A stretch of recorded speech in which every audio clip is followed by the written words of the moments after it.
देशभक्ति की भावना इस तरह की सीरीज या फिल्म्स को देखने के लिए प्रेरित करती तो है, लेकिन आखिर में तो अच्छी कहानी ही सीरीज की सफलता का मूल मंत्र है। शूरवीर के पहले सीजन में 8 एपिसोड हैं और इन्हें पूरा देखने का अर्थ है शूरवीर होना। कास्ट: मकरंद देशपांडे, आरिफ जकारिया, मनीष चौधरी, रेजिना कैसेंड्रा और अन्य।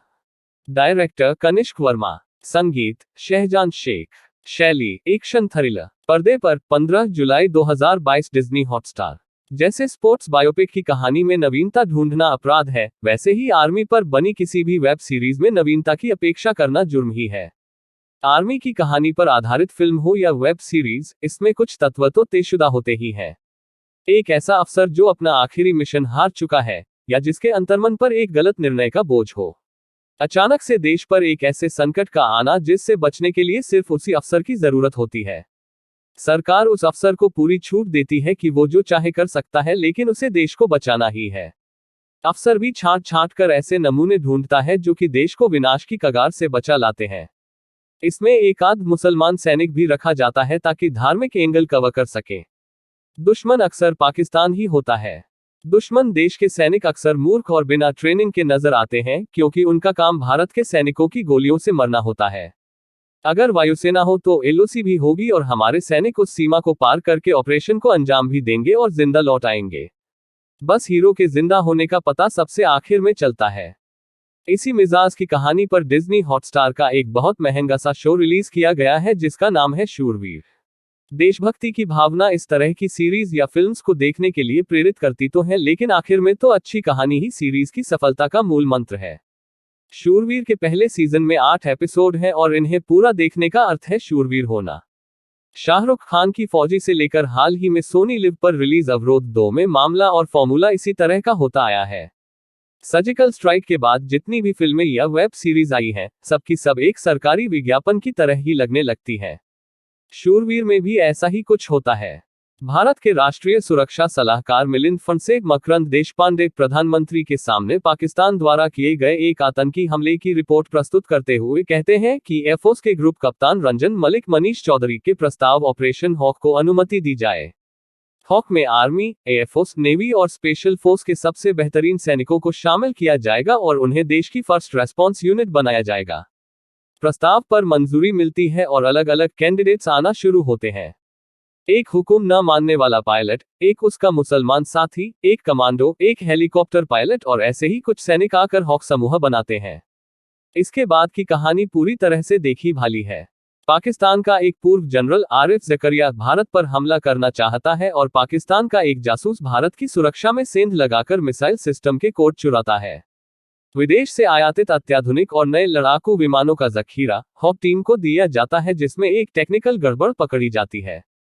हॉक टीम पाकिस्तान के मंसूबों पर पानी फेरने के लिए अपनी टीम को भेजती है तो एक हवाई जहाज दुर्घटनाग्रस्त हो जाता है और उसका पायलट, जो कि मुसलमान होता है, पकड़ा जाता है। बची हुई हॉक टीम जांबाजी का परिचय देती है और पाकिस्तान के प्लान्स को चौपट कर देती है। आरिफ जकरिया मारा जाता है और युद्धबंदी पायलट को भारतीय हॉक टीम छुड़ा के ले जाती है। सब कुछ प्रेडिक्टेबल है सिवाय एक तथ्य के। इस सीरीज को बनाने में बहुत पैसा खर्च किया गया है। पहला ही सीक्वेंस फाइटर पायलट द्वारा एक प्लेन को क्रैश होने से बचाने का है। बहुत अच्छा ओपनिंग सीक्वेंस है। उम्मीद बंधती है आपको अंग्रेजी फिल्म टॉप गन के कई सारे सीन और सीक्वेंसेस याद आएंगे, मगर फाइटर पायलट विराज के रोल में टॉम क्रूज नहीं है बल्कि अरमान रल्हन, फिल्म निर्माता ओपी रल्हन के पोते हैं। अरमान एक पक्के फाइटर पायलट लगते हैं, उनकी पर्सनैलिटी भी शानदार है और अभिनय भी ठीक कर लेते हैं। समस्या उनके रोल की है। दूसरी भूमिका में एक बेहद आकर्षक व्यक्तित्व के मालिक आदिल खान, जिन्हें हम पहले स्पेशल ऑप्स 1.5 में देख चुके हैं। उनकी आवाज भी दमदार है और उनका रोल छोटा लेकिन प्रभावी है। शूरवीर की कहानी लिखी है ब्रिजेश जयरामन ने, जिनकी लिखी वेब सीरीज अवरोध कुछ समय पहले ही रिलीज की गई है। इसका स्क्रीनप्ले लिखा है सागर पंड्या, टेस्ट केस ने डायलॉग हैं निसर्ग मेहता, होस्टेजेस, काला बॉम्ब के। ब्रिजेश और सागर ने आर्मी पर बनी वेब सीरीज पहले भी लिखी है, तो उनके लिखने में रिपीटेशन साफ देखा जा सकता है। किरदारों को बैकस्टोरी भी लगभग पुरानी ही है। गलतियों के लिए लेखक मंडली को माफ करना हमेशा ही अनुचित होता है। शूरवीर में हॉक टीम बनाई जाती है क्योंकि आर्मी और एयरफोर्स में कोई तालमेल नहीं होता, लेकिन पूरी हॉक टीम ज्यादातर हवाई जहाज पर ही केंद्रित है। आर्मी के थोड़ा सा और नेवी का तो कोई रोल ही नहीं है। रंग दे बसंती जैसा एंगल भी है जिसमें पायलट के पिता से उसकी बनती नहीं है और पिता डिफेंस कॉन्ट्रैक्टर है। सुप्रसिद्ध अभिनेत्री रेजिना कैसेंड्रा की एक बैक स्टोरी है जिसमें वो अपने दिवंगत पायलट बॉयफ्रेंड को प्लेन क्रैश के केस में निर्दोष साबित करना चाहती है। एक पायलट की छोटी बेटी है मगर बीवी नहीं है तो उसका भी रोमांटिक एंगल है। कुल जमा फॉर्मूला इतने हैं कि दर्शक ठग लिए जाते हैं। तन्वी पाटिल की प्रोडक्शन डिजाइन इतनी कच्ची है कि ग्राउंड कॉम्बैट के दृश्य नकली लगते हैं। प्रतीक देवरा की सिनेमेटोग्राफी में सिर्फ हवाई जहाज के शॉट्स अच्छे से लिए गए हैं। सीट इजेक्शन का शॉट बहुत नकली लगता है।